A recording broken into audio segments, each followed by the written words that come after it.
Olá, você, bem-vindo a mais uma edição do Conversa Franca aqui na sua TI TV. O nosso bate-papo de hoje é com uma das maiores referências da radiodifusão subaiana. Eu estou falando de Erivaldo de Jesus Vila Nova. Para muitos, simplesmente Vila Nova. Quem nos recebe hoje aqui em sua casa, o nosso muito obrigado, bem-vindo ao Conversa Franca. Tudo bem? Satisfação receber você aqui, Gerê. Meu amigo de tantos anos, meu queridíssimo. Que bom que você nos presenteia com essa oportunidade que para nós é muito rica.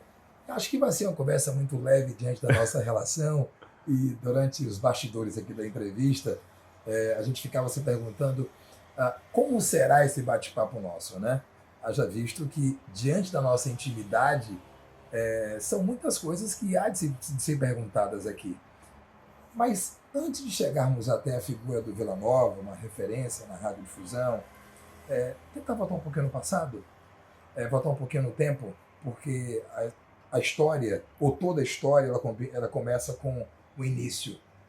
Como é que foi o seu início na radiodifusão? Eu comecei boy, office boy, Rádio Baiana de Ilhéus. Trabalhava na padaria, nos fundos da padaria, ajudava lá meu pai. E, dado momento, a minha tia me conseguiu esse emprego de office boy na Rádio Baiana. E eu fui até a rádio. Cheguei lá, realmente tinha um emprego e comecei a trabalhar. Chegava cedo na rádio. Primeiro eu limpava a rádio toda, fazia toda a higienização da rádio. E logo em seguida, quando dava às 8 horas da manhã, que o escritório abria, já tinha uma demanda administrativa. Então, eu já saía para banco, Secretaria da Fazenda, Receita, para fazer todo o processo administrativo mesmo de um boy. Mas o meu desejo, quando eu chegava no estúdio da rádio, eu ficava encantado com aquilo ali. Eu lembro que, há muitos anos atrás, exatamente há 35 anos, a turma chamava o operador de tipo assim, operador das carrapetas eletrônicas. Eu não sei se você lembra disso. E entendia que tipo assim, eu preciso mexer com esse negócio aqui também. Então, nos meus poucos tempos vagos, eu focava no estúdio. Ficava ali no estúdio e olhando o operador mexer com aqueles. Os discos eram discos de vinil lá atrás. E eu achava bem interessante. Eram fitas cassetes também. Hoje está tudo moderno, está tudo muito diferente. Mas lá atrás era disco de vinil. E aí eu achava aquilo interessante. Falei, vou aprender esse negócio. E ficava só olhando e perguntando. Olhava e perguntava. No rádio sempre teve uma galera muito folgada. Sempre teve, nunca foi diferente. E lá atrás tinha um rapaz chamado Vinícius. Preguiçoso até a medula. E ele percebeu esse meu interesse de aprender.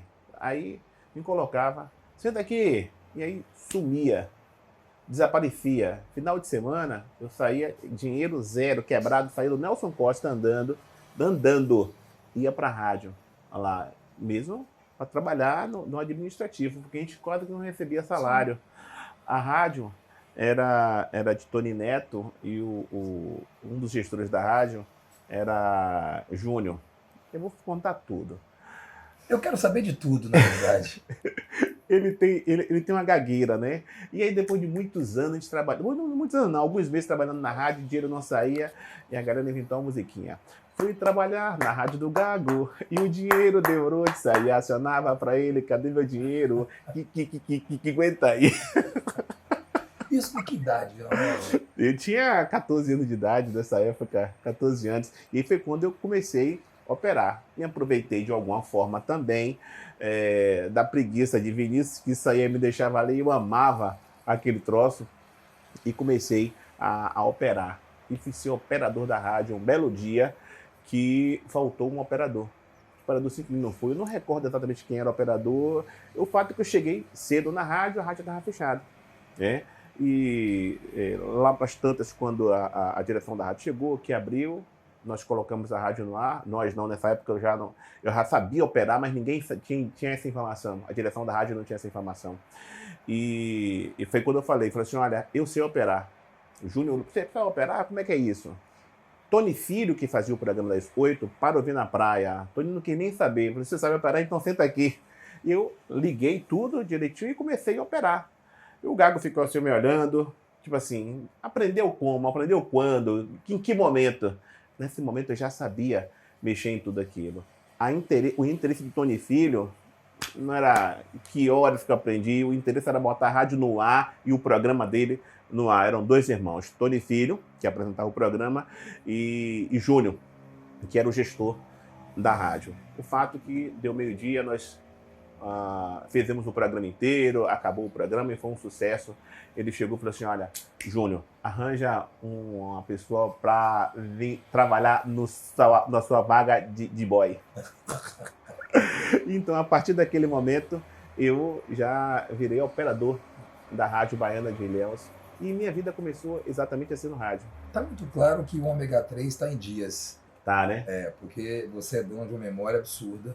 Quando você cita Tony Neto, Tony Filho, me remete a pensar o seguinte: quais foram as suas referências? Porque é natural para o comunicador, nesse começo, ter sempre referências a ser seguida, né? Há quem diga que é copiada, tal. Mas quem foram as suas referências naquele momento? Já estando no rádio, ainda na Rádio Baiana, como a gente lá não recebia salário, né, regularmente, meu desejo, depois de ter aprendido, tipo assim, era ser convidado para uma outra rádio para trabalhar em uma outra rádio como operador. E fui trabalhar na Rádio Cultura de Ilhéus como operador. E lá eu tive a oportunidade de gravar, de fazer reportagens, também já de entrar no ar na Rádio Cultura. E uma das figuras que eu gostava muito, até porque eu ouvia sempre, era Evaldo Tabajara. Saudoso Evaldo Tabajara. Ele tinha um programa chamado Programa Em Cima 4, meio-dia. Uma das grandes audiências da história do rádio da região cacaueira. Então eu gostava muito de ouvir Tabajara e via Tabajara como uma referência. Uma outra referência no rádio, como pessoa, como humano mesmo, Zé Tiro Seco, Altamiro Viana. Outro amigo querido. Pense, e eu tive a oportunidade de trabalhar com esses caras, né? Com esses ícones do rádio. Isso foi bem interessante. Mas quando eu entendi que eu precisava fazer programas de rádio, porque isso foi aos poucos. Eu fazia reportagem policial, depois eu cansei de fazer reportagem policial, achei que tinha que dar passos um pouco maiores. Tinha uma audiência gigante já nessa época, quando já fazia reportagem policial, no programa de Maltês de Ataíde, no programa Fatos em Detalhes, na Rádio Cultura. Ao meio-dia esse programa, né? Meio-dia. Maltês, ele entrava meio-dia e saía 1h30. Eu queria fazer uma pausa no assunto rádio, mas depois a gente vai retomar esse assunto. Há um clichê muito usual na língua, não vou chamar talvez de língua culta portuguesa, mas muito se diz de que quem vê close não vê corre. Antes disso tudo, como você é muito ativo nas redes sociais, certo dia você postou alguma coisa se reportando a uma rua que você andou aqui no bairro Nelson Costa. Isso. Local em que você se lembrou, onde você se lembrou de que ali você vendia pão. É isso. Queria que você contasse esse trecho da sua vida. Eu tenho uma grande recordação disso. Eu, quando vim morar no Nelson Costa, eu tinha, acho que, 12, 13 anos de idade, né? Minha família sempre foi muito humilde. Então, eu precisei trabalhar muito cedo. Eu comecei a trabalhar desde o parque infantil, aos 9 anos de idade, vendendo pastel, sonho, quibe. Seu pai era padeiro? Meu pai era padeiro. E eu lembro dessa época que ele ficou desempregado muito tempo. Então, ele fazia esses salgados em casa e eu que saía para vender, né? Vendia ali pelo parque infantil, eu morava ali, vendia pelo parque infantil, no Malhado, naquela região. Indo morar no Nelson Costa, aí eu já tinha 12 a 13 anos de idade, entre 11 e 12 anos. Eu acordava cedo também e ia para a padaria de Seu Eduardo. Seu Eduardo é uma figura espetacular. E lá eu fazia, primeiro, eu arrumava o balcão, né? Que a padaria abria às 6 horas da manhã, eu chegava bem cedo, arrumava o balcão logo, as vitrines, e depois eu fazia os cestos de pão para fazer a distribuição da turma que vendia pão também. E depois de tudo isso, eu pegava um cesto de pão e saía para vender. Foi exatamente nessa rua Monteiro Lobato. Aquela rua que é A rua que magia ali o muro do aeroporto. E eu saía cedo, do início da rua até o final da rua. Olha, o pão, o pão, o pão. Eu acordava as pessoas, porque tinha convicção que tinha gente que queria pão fresquinho, cedo, e precisava tomar um café para sair para trabalhar. Eu passava cedo. E quando chegava no final da rua, eu tinha vendido um cesto de pão. Olha aí. Já, né? E ia para a padaria para fazer minha prestação de contas. Então, eu comecei a trabalhar muito cedo. Eu não tenho medo de trabalho, né? E, às vezes, no dia de hoje, quando acontece alguma coisa, eu falo assim, olha, eu sei de onde eu vim. Eu sei o que eu passei, né? Não reclamo de absolutamente nada. Muito pelo contrário, eu tenho orgulho de tudo que eu passei. Eu entendo que a minha vida, eu criei um lastro, né? Para que eu possa caminhar com mais tranquilidade, com mais segurança, para não andar com medo.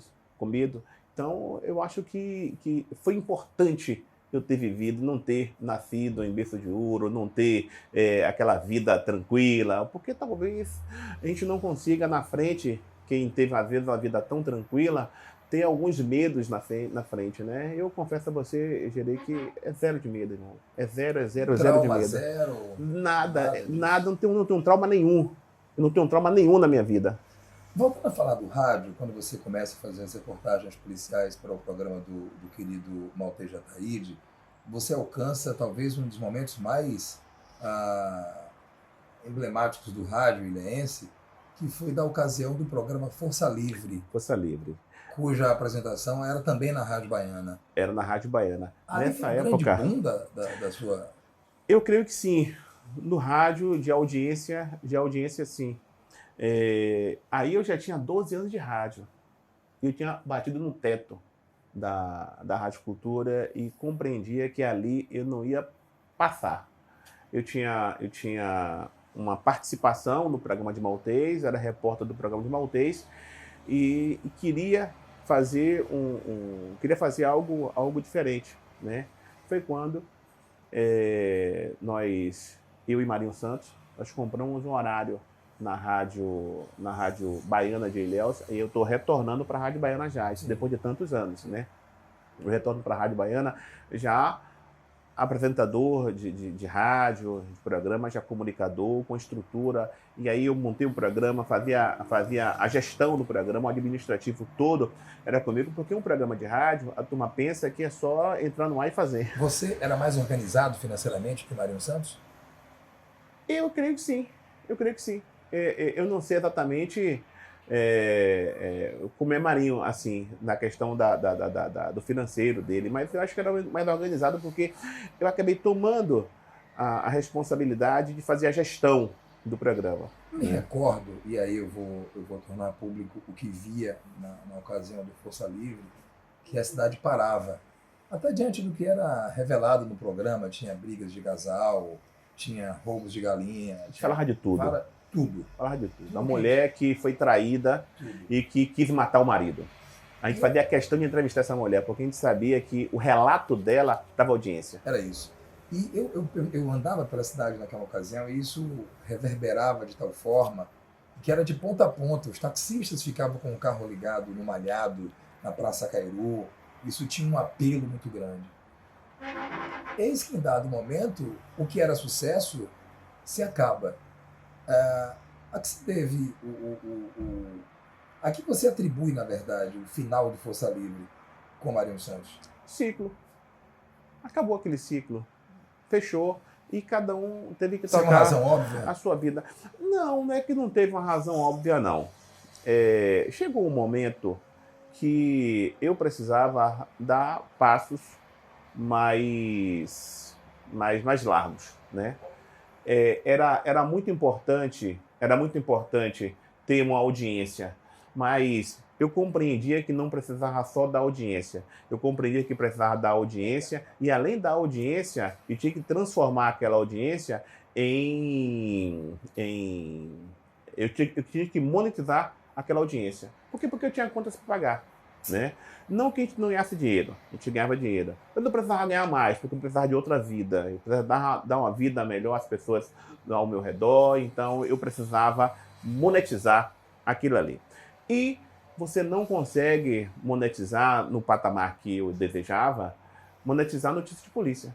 Não vendia, no caso. No rádio não vende notícias de polícia. Você pode até vender na televisão a tragédia, a miséria, a violência. Na TV pode vender, mas no rádio a violência ela não vende, ela dá audiência, mas ela não monetiza. E eu percebi isso lá atrás. Eu falei assim, eu vou partir agora para um outro caminho, né? Foi quando eu montei o Tabuleiro, que está no ar até hoje. O Tabuleiro tem quantos anos no ar? O Tabuleiro deve estar hoje, me parece, Jeremias, eu tenho que ver isso, mas está com 17 anos, se não me engano, já o Tabuleiro, apresentado por mim. Deixei de fazer pouquíssimas vezes. Até quando eu viajo, eu apresento o programa. O Tabuleiro, ele começou na Rádio Baiana. O Tabuleiro começou na Rádio Baiana de Ilhéus. E foi mudando. E foi para a Rádio Santa Cruz e a Ilhéus FM hoje, que antes era a Conquista FM. E hoje está na Ilhéus FM, mas começou na Rádio Baiana, o Tabuleiro. Passados 35 anos de história, de contribuição para a sociedade enquanto interlocutor do povo, no comparativo, como você definiria o Vila Nova de hoje para o Vila Nova do início de tudo? Assim? Infinitamente mais maduro. Lapidado? Muito mais lapidado. Eu fazia programa lá atrás e batia na mesa, falava alto, eu gritava. A mão doía. Eu descobri que minha mão dói toda vez que eu bato na mesa, então eu parei de bater. Uma coisa que eu não quero mais, fazer programa meio-dia. Eu descobri que meio-dia eu preciso almoçar. Eu falei, eu vou fazer programa pela manhã. Eu encontrei um formato que deu certo, que graças a Deus deu certo. Eu não grito, eu não xingo ninguém na rádio, eu não preciso maltratar ninguém com o microfone. Eu aprendi, graças a Deus, eu aprendi a usar o microfone com responsabilidade. Parei de bater na mesa há muitos anos já, porque minha mão estava doendo de bater na mesa. Então, hoje eu estou muito mais lapidado, eu tenho mais cautela no que falo. Antes de falar, eu preciso pensar no que eu vou falar. Antes de emitir minha opinião, eu preciso perceber e saber exatamente, tipo assim, aquela minha opinião, falando para essa quantidade toda de gente agora, vai afetar quem? Qual o impacto disso? Então, hoje, eu tenho muito mais cuidado, estou muito mais lapidado a fazer comentários e falar no microfone. Falando em tapa na mesa, a gente lembra da grande perda recente de Raimundo Varela, né? Um dos grandes nomes da comunicação acessível. E você tem essa facilidade de ter uma comunicação acessível. Você está no ar de segunda a sexta-feira, das 7 às 9 da manhã, e liderando uma audiência já há alguns anos. A que se atribui essa audiência tão maciça que você tem ao longo dos anos? Durante muitos anos, no meu horário, das 7 às 9, eu fiquei praticamente sozinho no rádio. Não foi pouco tempo, não, foram muitos anos mesmo. E as pessoas se habituaram a me ouvir. E eu soube, durante esse período, entender o que as pessoas queriam. Eu consigo fazer um programa e levar uma informação para quem está no carro ouvindo, saindo de casa, indo para o trabalho e levando o filho na escola. Eu consigo fazer uma comunicação, graças a Deus, hoje, para levar informação para quem está em casa, acordando naquele momento. E para dona de casa também. E para quem pode ouvir um outro momento, para quem não pode ouvir naquela hora do programa, pode ouvir outro momento. O nosso programa hoje ele é gravado há muitos anos e está disponível sempre na nossa plataforma lá do Tabuleiro. Então, eu encontrei esse formato. Quando outros programas chegam, se não for nesse formato, as pessoas estão acostumadas com isso, entendeu? Então, se for algo diferente, as pessoas com certeza não vão absorver esse produto. Por exemplo, notícias de polícia, eu não dou de manhã, porque, imagina só, você acordar, entrar no seu carro, você ir para trabalhar com aquelas notícias pesadas, eu simplesmente não divulgo esse tipo de notícia pesada de manhã. Eu faço questão de dar uma boa notícia, eu faço questão de falar sorrindo, eu faço questão de mostrar a minha alegria, até porque eu só acordo bem. Eu não lembro um dia que eu acordei zangadinho, chateadinho, não lembro disso. Quando você fala em acordar bem, falar de coisas boas, falar de alegria, me remete a um outro detalhe que é uma marca sua, que é a ideia do Maravilha, Maravilha. É um bordão de Vila Nova que todos que o ouvem associam essa expressão a ele. Como é que surgiu a ideia do Maravilha, Maravilha? Maravilha, Maravilha de um amigo meu, Betinho Gomes. Dono? Tem um dono, Betinho Gomes. E aí a minha relação com ele, aí ele Maravilha, Maravilha, eu acabei pegando esse Maravilha, Maravilha, né? E usando também. E acabei levando pro rádio. Quando eu percebi que no rádio as pessoas gostavam do Maravilha, Maravilha, eu falei assim, eu vou usar. Aí Betinho uma vez falou assim, esse Maravilha, Maravilha é meu. Eu falei, você não tem microfone? Eu falei, quem tem sou eu. Então... Você. Ele não registrou também, né? Não registrou, mas é um amigo queridíssimo, Betinho Gomes, e eu uso esse Maravilha, Maravilha há muitos anos já. Vila, como toda profissão, existem os bons e os maus profissionais. Me parece que você está num rol dos bons profissionais. Para alguns. Para alguns. Também é natural, né, essa divergência. E você está nesse rol dos caras que é requisitado, que é respeitado. O seu trabalho ao longo de quase 4 décadas é o que, de fato, credibiliza esse respeito das pessoas? Olha, Gerê, eu creio que sim. Porque é necessário que você tenha credibilidade para falar. É credibilidade. Eu preciso falar algo na rádio, no meu programa, que as pessoas do outro lado acreditem naquilo que eu estou falando. Não adianta eu falar algo que a pessoa simplesmente ignora, não acredita, eu não teria audiência e isso seria muito ruim. Então, eu preciso saber com quem eu ando, eu preciso saber onde eu frequento, os meios onde eu frequento, então eu me preocupo muito com isso. Então, ao longo de uma vida, eu me preocupei muito com isso, com a questão da minha credibilidade. Hoje, eu percebo que eu tenho credibilidade. Com a envergadura que você tem na área que você milita, com a credibilidade que você tem, com o respeito que as pessoas têm pelo seu trabalho... Não é todo mundo gosta de mim não, Gerê. Vamos eu sei disso. Que gostam da gente, tá? Sim.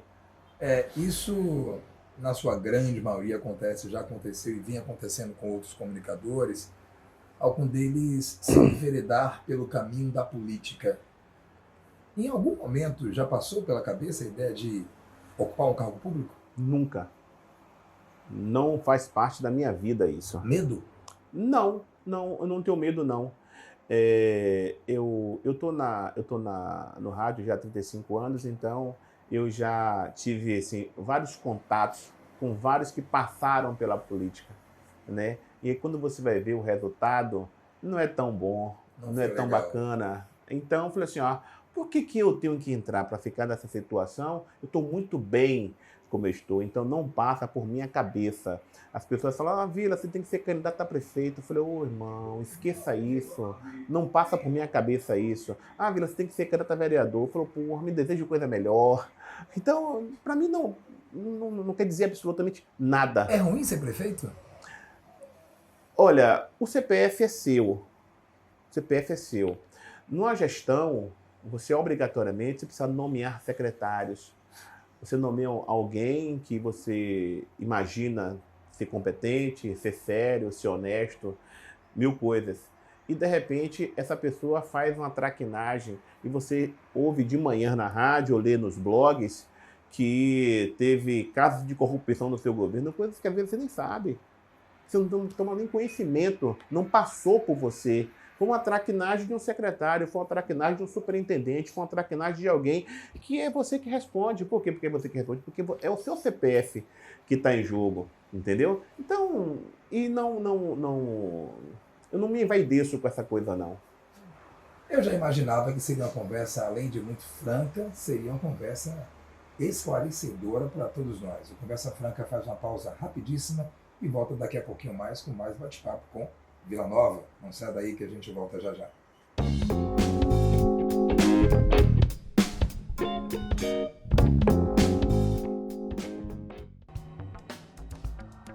Oferecimento TI TV.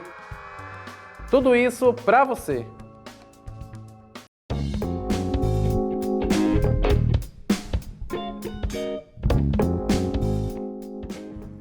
O nosso Conversa Franca está de volta, dando sequência a esse bate-papo legal com Vila Nova, que nos recebe hoje em sua casa, para essa conversa extremamente agradabilíssima e confortável para todos nós. Ainda Tá confortável para você? Extremamente confortável, não seria Ótimo. diferente essa conversa nossa. Eu volto a falar de política. Você me disse que você nunca vislumbrou a ideia de ocupar um cargo político. Mas você entende que você, através do rádio, de alguma forma você já faz política? Eu faço política. Eu faço política desde sempre. Desde sempre. Eu consigo fazer políticas públicas no microfone. E aí eu não preciso ter um mandato, eu não preciso ter um cargo para isso. Eu simplesmente consigo resolver as coisas com o poder do microfone, com a audiência que a gente tem, com o respeito que a gente tem, com a credibilidade. Então, eu entendo que só aí já é o suficiente. Por isso que eu não tenho interesse nenhum de de entrar na política para ser candidata, porque política eu já faço. E tenho orgulho disso, gosto disso. Eu gosto de discutir política. Política é algo que me satisfaz. Quando você fala em gostar de discutir política, você deixa muito claro que você foge do senso comum, em que quando você emite uma opinião acerca de um assunto, vamos imaginar a razão pela qual uma obra pública está paralisada. O senso comum, na sua grande maioria, vai entender que é descaso do gestor, vai dizer que é irresponsabilidade do gestor.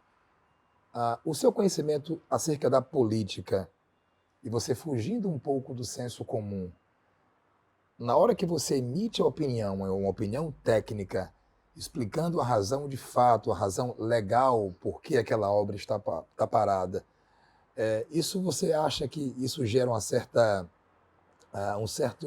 antipatia de quem ouve você, por achar que você está pendendo para a gestão pública e não para a comunidade como um todo? Vai depender de como as pessoas que estão do outro lado encaram o governo. Vai depender também muito do governo. Se o governo estiver bom, se o governo estiver fazendo boas ações, com uma aceitação boa, esse tipo de informação, no momento que eu vou dar, as pessoas vão entender. Se o governo não tiver com uma boa aceitação, eu vou estar informando isso. Vai ter sempre alguém que vai dizer que não, que nada, não fiz porque não quis. Pela minha experiência hoje no rádio, pela minha experiência na vida pública, eu tenho plena convicção que o erro não está só no gestor. O erro está, muitas vezes, também no povo. E o povo erra. E o povo erra muito. Inclusive erra quando elege maus políticos, né? Erra quando simplesmente vende o voto e depois quer fazer reivindicações, depois quer fazer algum tipo de crítica. Então, se tem o político traquino, tem um povo traquino também. Não é claro que não é a maioria, né? Mas tem um povo que é traquino também. Essa questão de emitir uma opinião e dizer por que aquela obra está paralisada, eu pesquisei, eu descobri que por que ela está paralisada, eu vou informar por que ela está paralisada. E eu posso até, depois da informação, dar a minha opinião. Eu estou muito tranquilo. Eu não preciso ficar me preocupando se quem está do outro lado vai pensar isso ou aquilo. Eu sou comunicador. Então, eu pesquisei sobre o assunto, eu informei sobre o assunto e dei minha opinião sobre aquele assunto. E não preciso me preocupar com o outro lá. São quase 4 décadas de militância na radiodifusão, em que você se auto-intitula como comunicador, né? E não meramente radialista. Eu não sou radialista, eu não sou jornalista, eu bato papo no rádio. E é bom conversar, né? Eu gosto de conversar, eu saio de casa, vou fazer programa, eu faço um programa de 2 horas, que vai para 2h10, vai para 2h20, vai para 2h30, e eu gosto daquilo ali. Eu termino de fazer o programa e estou bem. E ao longo desses quase 40 anos de profissão, Vila Nova, você, ainda na ideia da política, você acompanhou diversas gestões. Várias de Jabes Ribeiro, né, Alderico, e atualmente o prefeito Mário Alexandre. A opinião do comunicador Vila Nova, no que se refere à gestão desses prefeitos e ex-prefeitos de Ilhéus. Como você vê a atual gestão do prefeito Mário Alexandre? Eu vou voltar um pouquinho aqui no tempo. Jabes Ribeiro, o primeiro mandato de Jabes, eu era muito guri. Então eu não tenho recordação do primeiro mandato do Jabes. Mas o segundo mandato do Jabes, eu já tenho mais ou menos uma ideia. Não foi um mandato ruim. Foi um mandato de realizações, o mandato do Jabes. O terceiro mandato foi muito bom. O quarto mandato de Jabes foi muito ruim no que se refere a realizações. Jabes pegou um governo estraçalhado. Todo e qualquer município, ela tem toda a sua documentação para você fechar um convênio, para você receber recursos do governo do estado, do governo federal. É necessário que você tenha as certidões. Se você não tiver essas certidões, você não recebe. Então, quando o Jabes pegou a administração no seu terceiro governo, ele pegou, no quarto governo, na verdade, ele pegou uma gestão muito ruim. Pegou um município muito ruim. Ele assume depois de Newton Lima. Ele assume depois de Valderico, se eu não me engano. Não, depois de Newton Lima. O último mandato Isso, dele. depois de Newton Lima. Então ele assume a gestão e ele precisava organizar a casa. Ele precisava adquirir, recuperar todas as certidões do município para fechar convênios. Jabes teve um azar terrível, que foi no início do quarto mandato dele, teve um movimento chamado Reúne Ilhéus. A turma acampou na porta do palácio. O prefeito não podia entrar no palácio. Aquilo foi muito ruim. Mas muito ruim mesmo para a gestão, porque foi no início da gestão. Em seguida, teve uma greve de 90 dias dos servidores. A máquina praticamente parou. No início de governo, que você precisa de todo o gás para organizar a ideia casa. Dos primeiros 100 dias, né, de serviço, que todo mundo cobra. Os primeiros 100 dias foram os mais terríveis. Foram terríveis, não só para a administração do Jabes, mas para a cidade de Ilhéus. Por quê? Porque isso reverberou durante os 4 anos. Sim. Ele precisava de mais tempo para organizar a casa e começar a receber os recursos, fazer os convênios. Jabes, para colocar um paralelepípedo na rua, amigo, dava maior trabalho porque não tinha recurso praticamente. Porque ele tinha que viver com os poucos recursos que vinham do FPM, do Fundo de Participação dos Municípios, dos repasses do governo do Estado, e aí ele tem grande mágoa de Rui Costa, e claramente eu entrevisto ele passa isso, né? Foram nos 2 primeiros anos de Rui Costa. Ele teve 2 anos de Wagner, e depois teve mais 2 de Rui Costa. Os 2 últimos de Wagner não pôde fazer muita coisa por ele, e olha que são amigos. E os 2 primeiros de Rui Costa, o Rui Costa trancou a máquina, fechou a máquina e não liberou recurso. E aí o Jabes quebrou a cara, mas ele conseguiu organizar a prefeitura administrativamente. Quando o Mário entra, Mário pega uma cidade esburacada, uma cidade completamente destruída, mas com todas as suas certidões em dia. Em dia, completamente em dia. E a partir daí, ficou muito mais fácil Mário fechar os convênios. Você tem documentação? Imagina só, se eu estou inadimplente, eu não consigo um empréstimo. Mas, se eu resolvo minha situação e deixo aquela situação de inadimplência, eu vou ter crédito com você. Foi exatamente o que aconteceu. Quando o Mário entra, Mário pega uma cidade que não tinha situação de inadimplência, com a documentação toda em dia, com todas as certidões, e a partir daí fez só fazendo os convênios e recebendo os recursos de emenda parlamentar, do governo federal, do governo do estado, e a partir daí, amigo, ele começou a bombar. Foi mais fácil para Mário? Foi infinitamente mais fácil para Mário. Resguardada, e é perceptível isso, Vila Nova, a sua admiração por Jabes Ribeiro, pela figura do Jabs Ribeiro, resguardada essa relação que se tem, você com ele, na sua opinião, é o grande político do sul da Bahia? É o maior político que a região já teve, que eu conheci, Jabs Ribeiro. Não tenho dúvida disso. A gente está aqui falando de mil coisas. Jabs está falando e pensando em política nesse momento. Se ele pensa mais sobre política, se ele estuda mais sobre política, se ele fala mais sobre política, é natural que ele entenda mais e saiba mais do que a gente. E ele vive isso. Ele vive isso. Mário se tornou um grande político também. Mário é extremamente mais popular. Eu, na minha avaliação, já descansou também. Está ensaiando aí para voltar, mas eu disse para ele já, eu não acredito que ele volte, mas acredito que ele vai definir o próximo prefeito de Ilhéus, porque o Jabs ele tem um eleitor muito fiel. Não sei se 10 mil, 12 ou 13 mil, mas isso já seria o suficiente para decidir uma eleição. É inevitável ter essa conversa contigo e não trazer aqui à baila um outro ator político e que a sua opinião tem um peso muito grande nesse aspecto. Entre Jabs e entre Mário Alexandre, tem alguém que está engateando na política. E aí a gente não pode desmerecer quem teve quase 21 mil votos, que foi o caso de Valderico Júnior. Você que gosta de jogar tabuleiro, que tem um programa cujo nome é Tabuleiro.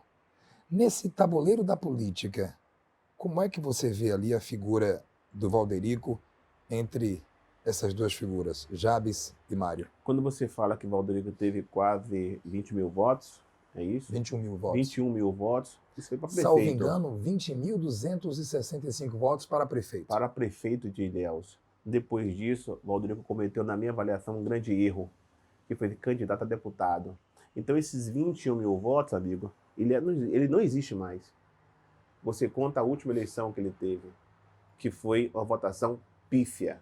Então, é essa votação que é contada na política. Na política é assim. Mesmo São sendo... eleições diferentes, é verdade, mas você conta a última eleição.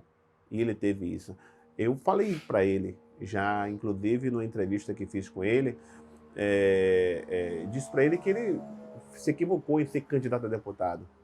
Ele poderia ter apoiado alguém com condições claramente de se eleger. Certamente, Valderico teria dado, dentro de Ilhéus, teria sido o deputado federal mais votado da cidade. Pronto. Ele teria um deputado federal eleito mais votado de Ilhéus. Observe como já mudou a coisa. Perfeito. Entendeu? Já mudou completamente. Valderico poderia ter apoiado um candidato a estadual, ele até apoiou o Pedrinho, né? Pedro Tavares, garantiu o mandato, mas depois Pedro Tavares sumiu daqui também. Então ele não soube trabalhar esse mandato de Pedro Tavares aqui. E o Valderico, ele peca quando ele não consegue manter o grupo político dele. Ele precisa manter o grupo político dele.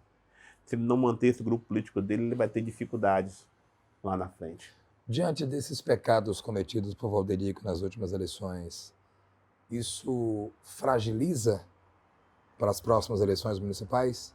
Fragiliza, sim, Gerê. Fragiliza, porque o político ele precisa ter grupo, o político ele precisa estar presente, né? Muito presente. Eu lembro que logo após Kaká, por exemplo, Kaká termina a eleição, Kaká está na rua. Ah, mas Kaká disputou 9 eleições e ganhou uma porque foi vice de Jabs. Mas, de alguma forma, é um nome respeitado na cidade. Só que aquele voto não é o voto de Kaká, aquele voto é o voto do professor Jabs Ribeiro. E todo mundo sabe disso. Mas Kaká termina a eleição, Kaká vai por cima de um trio elétrico, num sol de 35 graus aí, e sai agradecendo a todo mundo. Você não vê o Valderico fazer isso. Termina uma eleição, o Kaká está com andor na festa de padroeira, entendeu? E ele está lá, presente. O Jabs agora voltou ensaiando, eu fiz uma entrevista com ele, ele disse que está entusiasmado em voltar, que está se sentindo um menino, tal coisa. E esse final de semana estava aí em festa de padroeira, estava em culto religioso, vai pro paredão, e está em tudo quanto é canto nesse sentido. Eu confesso a você que eu não vejo o Walderico nessa situação. E tem alguns pecados que são cometidos na política, por exemplo, é a minha avaliação, as aparições dele mostrando a mãe nas redes sociais, ali foi muito pesado. Não precisava daquilo. Houve críticas sobre isso? Várias, inúmeras, inúmeras, inúmeras. Não precisava, não tinha necessidade daquilo. Todo mundo sabe do carinho, do amor que ele tem pela mãe, todo mundo sabe do cuidado dele com a mãe. Então era desnecessário mostrar aquilo. Foi feita política com isso? Eu acredito que sim. Eu acredito que sim. Não precisava mostrar. Mostrou uma fragilidade de uma pessoa extraordinária. Que Dona Fátima, não tenho muita relação com ela, mas todas as pessoas que conheço que têm essa relação dizem que ela é uma mulher de um coração maravilhoso. Entendeu? Fantástico. Então não merecia aquela exposição. É a minha avaliação. Não merecia aquela exposição. Você é muito ativo nas redes sociais. E aí, algo muito emblemático que as pessoas associam a você é o consumo de vinhos. Como é que começou isso, esse gosto pelo vinho? Ó, eu comecei a beber vinho muito cedo. Eu nem lembro quando eu comecei a beber vinho. Eu posso garantir para você que eu comecei a beber vinho suave. Todo mundo, né? Eu comecei a beber vinho suave até o bico afinar, Gerê. Porque depois que o bico afina, você não quer saber do cheiro daquele troço. Essa frase te lembra alguma coisa? Meu corpo se dá bem com isso. Meu corpo se dá com isso. Meu corpo se dá com isso. Eu gosto. Né? É algo que me dá satisfação. É muito bom abrir um vinho e beber. A carne fica mole, amolece a carne. Tudo harmoniza. Relaxa. Nem tudo às vezes. Nem tudo às vezes. Vai depender da uva, vai depender muitas vezes da safra do vinho. Mas é algo que eu gosto muito. Eu gosto de cachaça também. Viu? Você gosta de cachaça? Gosto de cachaça. Você gosta do mato também, né? Amo mato. Amo mato. Moro aqui do ladinho da praia. Perto da praia, acredito que tenho aí, acho que um ano e meio que eu dei um pulinho ali na praia. Você não vai à praia? Agora, mato é comigo mesmo, eu gosto de mato. Você mora numa região aqui nesse trecho urbano da BA-001, local onde já ocorreu e vem ocorrendo com muita frequência acidentes com morte, inclusive. E tem um outro problema que a gente conversava nos bastidores acerca o grande barulho das motocicletas que mudam ali como é que chama? Dizem que bota Catron, um negócio desse. Muito assim. Mesmo Incomoda. E não incomoda só quem mora aqui, não. Quem mora nessa região incomoda mais. Mas eu tenho relatos de pessoas que moram no Nelson Costa. Que ouvem. E que esse barulho chega lá e incomoda muito. Pessoas que moram no Aqua, um condomínio próximo aqui do lado, e que falam a mesma coisa. As pessoas que moram na Barreira, a mesma queixa. Né? Eu não sei que tesão é esse de botar esse troço com esse barulho terrível. Penso que falta tesão em outra situação para quem faz isso. Provavelmente. É bem provável. Vila Nova, foi um prazer conversar com você. Me sinto muito lisonjeado em trocar essas ideias especiais contigo. Bom ter você aqui no dia do seu aniversário. Um presente para mim. Você sabe que o carinho e do respeito que eu tenho por você. Ser entrevistado por você, Gerê, é uma satisfação, é uma honra. Esse cara, inclusive, pessoal, ele participou da minha cerimônia de posse enquanto advogado. Ele me deu a honra de colocar o brochezinho. Quem colocou na lapela fui eu. E tá foi aqui, algo o broche da OAB. emblemático, muito especial para mim. Então, por isso, a nossa relação é muito, sabe, de intimidade mesmo, de muita admiração, e é recíproca isso. E me sinto, quando eu vim, eu falei, poxa, tem uma pauta com Vila Nova, eu disse, vai ser fácil de fazer. Muito obrigado. E a pergunta que lhe faço para encerrar é, o que é que você espera do futuro? Mais paz. Porque quando você tem paz, você está de bem com tudo, amigo. Nada lhe incomoda, nada lhe contraria. Você tem que ter paz, eu espero muita paz do futuro. Manda um recado para o Vila Nova do passado. Ainda bem que ele amadureceu. Ainda bem que a maturidade chegou e ainda bem que chegou de forma tranquila. Leve. Tranquila, leve. Graças a Deus. Agradeço muito a Deus todos os dias. Todos os dias. Eu só agradeço. Eu já não peço mais nada, eu só agradeço. É isso. De maneira tranquila e leve, a gente encerra mais uma edição do Conversa Franca desta semana. Muito obrigado por sua audiência e companhia e até o nosso próximo encontro. Tchau, tchau.